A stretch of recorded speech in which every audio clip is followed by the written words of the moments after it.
Assalamualaikum warahmatullahi wabarakatuh. Saudara, salam sehat, salam sejahtera, dan salam barokah. Saudara, terima kasih telah mengunjungi channel ini untuk mengikuti atau mendengarkan kisah inspiratif.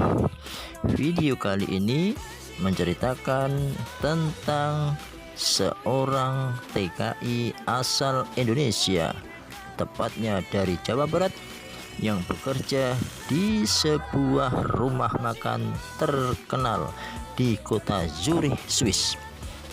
Karena kejujurannya, kesabarannya, dan kedisiplinannya, dia dijadikan menantu oleh seorang bos atau CEO sebuah perusahaan ternama di kota tersebut. Bagaimana cerita selengkapnya? Kita ikuti video berikut ini.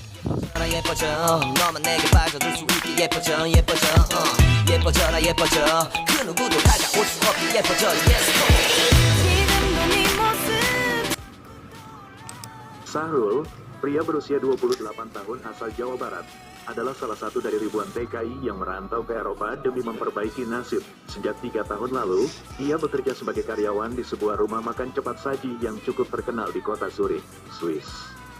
Setiap hari, Sahrul melayani pelanggan dengan senyum ramah, membersihkan meja, mengatur stok dapur, dan sesekali membantu drive-thru. Gajinya tidak besar, tapi cukup untuk mengirim uang ke kampung halaman dan membantu orang tuanya yang sudah lanjut usia. Hidupnya sederhana, tapi penuh tanggung jawab. Di tempat kerja, Sahrul dikenal sebagai sosok yang rajin, disiplin, dan jujur. Ia bukan tipe orang yang banyak bicara, tapi tindakannya selalu mencerminkan integritas. Tapi siapa sangka, di tengah rutinitasnya yang biasa-biasa saja, sebuah kejadian tak terduga muncul. Semua berawal dari sebuah tas misterius yang ditemukan di sudut bangku pelanggan. Dan dari situlah hidup Sahrul berubah drastis. Sahrul, lelaki 28 tahun asal Subang, Jawa Barat, bukan tipe pria yang tampil mencolok. Tubuhnya ramping, kulitnya sawo matang, dan senyumnya selalu hadir meski kantong kadang kosong. Sejak kecil, hidupnya jauh dari kata mewah. Bahkan sepeda pertamanya dulu bukan dibeli, tapi hasil merakit dari rangka bekas yang ditemuinya di bengkel tetangga. Apa nggak takut keluar negeri sendirian? Tanya ibunya waktu itu, matanya berkaca-kaca di ambang pintu rumah.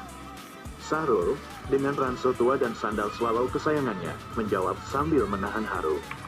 Takut sih, Mak, tapi lebih takut kalau lihat bapak terus sakit dan utang kita numpuk. Sahrul coba dulu ya. Dan begitulah, dia menginjakan kaki di Zurich, Swiss, sebuah kota di mana jalanan bersih, orang-orang tepat waktu, dan harga satu porsi nasi padang versi lokal bisa bikin dompet menjerit minta ampun. Di sanalah dia bekerja di sebuah restoran cepat saji waralaba internasional yang logonya pasti kamu kenal. Setiap hari, Sahrul bangun pukul 5 pagi, bukan karena semangat hidup, tapi karena alarm HP-nya cuma bisa bunyi keras di jam itu. Dia berangkat kerja naik kereta, berdiri sepanjang perjalanan karena tempat duduk sering penuh. Di stasiun, dia kadang melamun sambil memandangi burung-burung merpati yang bebas terbang. Sementara dia sendiri harus buru-buru ke dapur buat nyiapin stok ayam goreng. Pekerjaannya mulai dari membersihkan meja, mengatur tumpukan kentang beku, sampai memastikan mesin minuman tidak bocor seperti perasaannya saat ditinggal gebetan. Tapi Sahrul tidak pernah mengeluh, namanya juga kerja halal, katanya pada temannya, Roni, sesama TKI dari Medan. Yang penting, tiap bulan bisa kirim ke kampung, bro, balas Roni sambil menyeruput kopi sachet yang dibawa dari Indonesia. Aku sih udah nggak ngarep kaya, bisa nabung buat renov rumah aja udah, alhamdulillah. Sahrul mengangguk, aku sih pengen bisa bawa Mak ke sini, sekali aja, biar beliau lihat salju, nggak cuma lihat di TV. Humor mereka sederhana, kadang cuma soal bedanya keju Swiss dan keju Kraft, tapi dari situlah mereka bertahan, tertawa di tengah tekanan hidup. Di lingkungan kerja, Sahrul memang bukan yang paling cerewet, tapi semua orang suka padanya.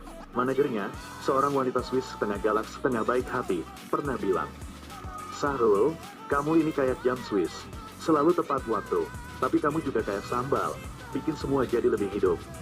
Sahrul cuma tertawa, dalam hatinya, dia tahu, hidup ini belum ideal, tapi dia bersyukur, punya pekerjaan tetap, teman-teman yang solid, dan keluarga yang menanti di rumah. Namun, Satu hal yang paling menonjol dari Sahrul adalah integritasnya. Dia selalu bilang ke teman-temannya, jangan pernah ambil yang bukan hak kita. Duit haram itu kayak minuman bersoda, manis di awal, nyesek di akhir, dan tanpa ia sadari, prinsip itulah yang akan diuji. Karena dalam hitungan hari, hidupnya akan berubah total. Semua bermula dari kejadian sepele, sebuah tas hitam polos, yang ia temukan di tempat paling tak terduga. Hari itu seperti hari-hari biasanya, Sahrul baru saja menyelesaikan shift pagi di restoran cepat saji tempat ia bekerja. Hujan gerimis mengguyur Zurich, membuat trotoar basah dan udara menusuk tulang. Tapi Sahrul, seperti biasa, tetap melangkah santai menuju stasiun kereta sambil menikmati roti lapis isi telur, sisa makanan yang diizinkan dibawa pulang. Namun sesuatu terasa aneh saat ia duduk di bangku tunggu di peron. Di sampingnya, ada sebuah tas hitam polos yang dibiarkan begitu saja. Bukan tas plastik belanjaan, bukan juga koper, tapi tas kerja elegan yang tampak mahal. Awalnya Sahrul mengira itu milik penumpang yang duduk sebelumnya. Tapi setelah 10 menit berlalu dan kereta datang silih berganti, tak ada satupun orang yang kembali atau mencari tas tersebut. "Rul, jangan disentuh, siapa tahu itu bom," kata suara Roni di kepalanya, walau Roni sendiri nggak ada di situ. Tapi rasa penasaran lebih besar dari rasa takut. Setelah memastikan tidak ada yang memperhatikannya, Sahrul membuka sedikit resleting tas itu, berharap isinya cuma laptop atau dokumen kerja. Namun begitu ia melihat ke dalam, matanya melebar. Uang tunai, tebal, bertumpuk, mata Sahrul langsung nyempil seperti emoji. Dan bukan cuma uang, ada juga map dokumen bertuliskan logo perusahaan besar, serta ID card seorang direktur bernama Thomas Luthi. Wajah si direktur tersenyum manis di kartu itu, seolah berkata, "Tolong balikin tas saya ya." Sahrul menutup tas itu buru-buru, jantungnya berdegup cepat, otaknya langsung putar kecepatan tinggi. Ya Allah, ini uang beneran? Apa ini prank? Kok kayak di film? Sebagian hatinya bilang, "Rul, ini rezeki nomplok, bisa lunasin utang bapak, beliin mak kulkas baru, bahkan mungkin bisa beli motor." Tapi sisi lainnya berkata, "Kalau ini bukan hakmu, jangan kau ambil. Uang yang salah masuk dompet, hidup bisa kacau, Rul." Ia berdiri sambil celingak-celinguk. Tak ada satupun kamera pengawas di sekitar bangku itu. Tidak ada saksi, tidak ada suara, hanya hujan yang pelan-pelan membasahi ujung tas misterius itu. Akhirnya, ia ambil keputusan. Bukan karena dia malaikat, tapi karena hatinya tak bisa tenang kalau membiarkan ini berlalu. Sahrul bawa tas itu pulang, bukan untuk disimpan, tapi untuk mencari cara mengembalikannya. Malam itu, ia berdiskusi dengan dua temannya di kamar kontrakan kecil mereka. "Lo waras, Rul," ujar Dedi, sambil menyodorkan biskuit. "Gue sih udah langsung beli tiket ke Bali kalau nemu duit segitu. Gue juga," tambah Roni. "Tapi ya, lo emang Sahrul sih, kalau hidup lo jadi sinetron, kita semua ngerti kenapa. Sahrul cuma tertawa kecil, gue nggak mau uang yang bikin nyesel. Kita kesini nyari berkah, bukan kutukan."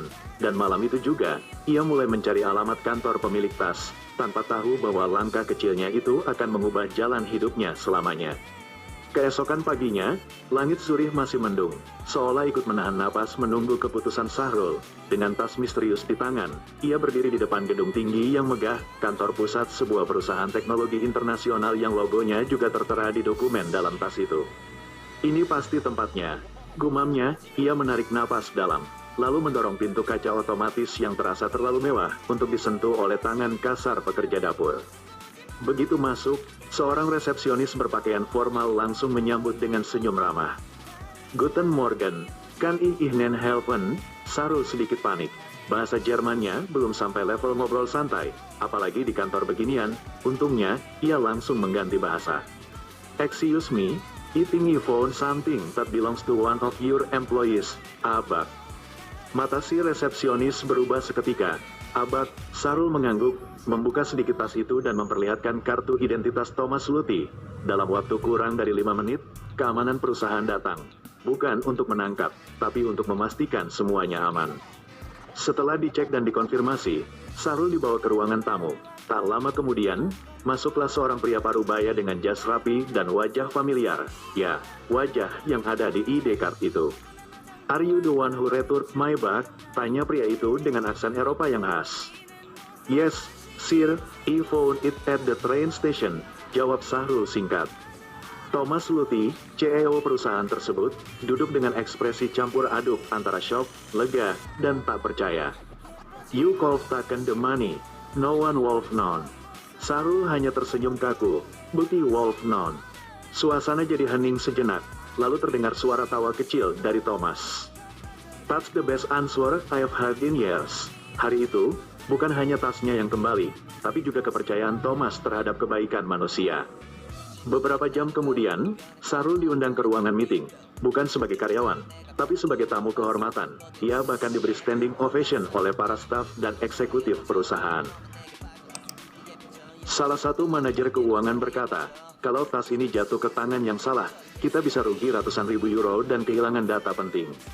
Tak lama setelah itu, Thomas memanggil Sahrul ke ruang pribadinya dan menawarkan uang sebagai hadiah, yang jumlahnya cukup untuk membuat siapapun tergiur. Tapi Sahrul hanya mengambil sebagian kecil, cukup untuk menutup utang orang tuanya dan membelikan mereka kulkas impian. Saya tidak mau semuanya, Pak, yang penting, saya bisa pulang ke Indonesia dengan kepala tegak, katanya dalam bahasa Indonesia, meski lawan bicaranya tak paham, tapi entah kenapa, pesannya tetap sampai. Sebelum pulang, Thomas berkata, Sahrul, integrity like yours is rare. People like you, change the world in small ways. Dan seperti kisah klasik yang tak terduga, pertemuan itu ternyata bukan akhir dari cerita, tapi awal dari sesuatu yang jauh lebih besar. Karena di ruangan itu juga, tanpa Sahrul sadari, ada sepasang mata yang memperhatikannya dengan kagum. Setelah kejadian pengembalian tas itu, hidup Sahrul perlahan mulai berubah. Ia masih bekerja di restoran cepat saji, tapi kini setiap kali masuk kerja, teman-temannya menyambut dengan kalimat, mana tahu besok lo jadi menantu bos besar ya, Rul. Sahrul cuma tertawa, jangankan anak bos, anak warteg aja belum ada yang mau. Tapi rupanya, semesta punya rencana lain. Beberapa minggu setelah kejadian itu, Sahrul menerima undangan makan malam dari Thomas Luthi. Kali ini bukan di kantor, tapi di rumah pribadinya. Sebagai ucapan terima kasih, katanya, Sahrul sempat ragu. Tapi akhirnya datang, tentu setelah menyetrika baju terbaik yang ia punya, kemeja flanel yang masih mulus karena jarang dipakai. Rumah Thomas, wah, jangan ditanya, lebih mirip kastil daripada rumah. Ada air mancur di halaman, lukisan di dinding, dan piringnya kayaknya lebih mahal dari motor Sahrul di kampung. Saat masuk ruang makan, Thomas menyambut hangat. Tapi ada satu kejutan lain, seorang wanita muda duduk di sisi meja, elegan, anggun, rambutnya coklat kemasan, dan senyum yang, ya, lumayan bikin Sahrul kikuk. This is my daughter, Sophia, kata Thomas. She insisted on meeting the man who returned my bag. Sahrul langsung gugup. Saya cuma balikin aja, kok nggak ada niat aneh-aneh. Sophia tertawa kecil, tenang, saya bukan jaksa, tapi saya memang terkesan dengan keberanian dan kejujuran kamu. Malam itu berlangsung aneh sekaligus menyenangkan. Sahrul ngobrol dengan Sophia, meski bahasa Inggrisnya campur aduk sama bahasa tubuh. Tapi anehnya, mereka nyambung. Bahkan ketika Sophia tanya, kamu nggak takut balikin uang sebanyak itu? Sahrul jawab, takut, tapi lebih takut kalau nanti hidup saya dikejar rasa bersalah. Sophia tertawa pelan, jawaban kamu beda dari kebanyakan orang di sini. Setelah pertemuan itu, komunikasi mereka berlanjut, awalnya lewat email, lalu berlanjut ke video call. Mereka bahas sebanyak hal, makanan favorit, film Indonesia yang Sophia belum ngerti tapi pengen coba tonton, dan keinginan Sahrul untuk buka usaha kuliner di kampung suatu hari nanti. Beberapa bulan kemudian, saat Sahrul diundang lagi ke rumah keluarga Luthi untuk perayaan ulang tahun Thomas, terjadi hal yang bikin dia hampir keselak jus jeruk. Thomas berdiri dan berkata di depan tamu-tamu, I've always believed in rewarding integrity, and sometimes integrity brings people together. So tonight, you want to announce something special. Sahrul, would you mind standing up? Sahrul berdiri gugup, bingung mau lari atau pura-pura pingsan. Sophia dan saya, lanjut Thomas sambil menatap putrinya yang tersenyum malu-malu, sudah berdiskusi.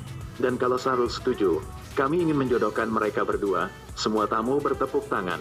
Sahrul, diam, matanya membelalak. Ini beneran, ini prank Swiska, di mana kameranya? Batinnya panik, tapi saat ia menatap Sophia dan melihat matanya yang tulus, ia tahu ini bukan lelucon, ini juga bukan sinetron. Ini kehidupan yang kadang aneh, kadang lucu, dan kadang luar biasa tak terduga. Dari seorang karyawan rumah makan cepat saji, hingga duduk satu meja makan dengan jajaran elit perusahaan Eropa, hidup Sahrul berubah bukan karena keberuntungan semata, tapi karena satu hal, kejujuran. Hari-hari Sahrul kini tak lagi diisi dengan hanya membersihkan meja atau menyusun stok dapur. Ia mulai merintis usaha kecil-kecilan bersama Sofia, yang ternyata sangat mendukung mimpinya membuka warung makan khas Indonesia di Zurich. Nama warungnya, Warung Sahrul, rasa asli dari hati. Meski hidupnya sudah berubah, Sahrul tetap sederhana. Ia masih video call dengan ibunya tiap malam, masih suka ngelawat receh di dapur, dan masih suka bilang, "Kalau bukan hak kita, jangan diambil. Rezeki itu, kalau jujur, pasti ada jalannya." Sofia sendiri sering heran, "Kamu kok nggak berubah sih? Padahal udah viral dan dijodohin sama aku." Sahrul cuma senyum, "Lah, kalau berubah jadi nggak lucu, nanti kamu nyesel."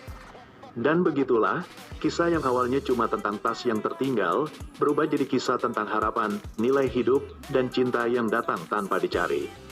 Kadang, pilihan paling benar adalah yang paling sulit, tapi justru disitulah letak ujian dan berkahnya. Kejujuran itu nggak selalu langsung dibayar dengan uang, tapi percaya deh, hati yang bersih akan selalu dipertemukan dengan kebaikan. Jadi, buat kalian yang lagi nonton, kalau suatu hari kalian nemuin sesuatu yang bukan milik kalian, ingat cerita ini, siapa tahu, dengan satu keputusan baik, hidup kalian juga bisa berubah luar biasa. Dan seperti biasa, tulis di kolom komentar, kamu nonton dari kota mana? Siapa tahu, dengan satu keputusan baik, hidup kalian juga bisa berubah luar biasa. Dan seperti biasa, tulis di kolom komentar, kamu nonton dari kota mana? Siapa tahu, ada Sofia versi lokal yang juga lagi nyari Sahrulnya. Hehehe. Sampai jumpa di cerita selanjutnya. Dan jangan lupa, jadi baik itu nggak perlu alasan besar. Cukup jadi versi terbaik dari dirimu sendiri. Selesai. Sekali lagi saudara, terima kasih telah menyaksikan video sampai akhir. Mudah-mudahan bermanfaat. Sampai ketemu di video berikutnya. Akhir kata, apabila ada kekurangan dan kesalahannya, mohon maaf yang sebesar-besarnya. Wassalamualaikum warahmatullahi wabarakatuh.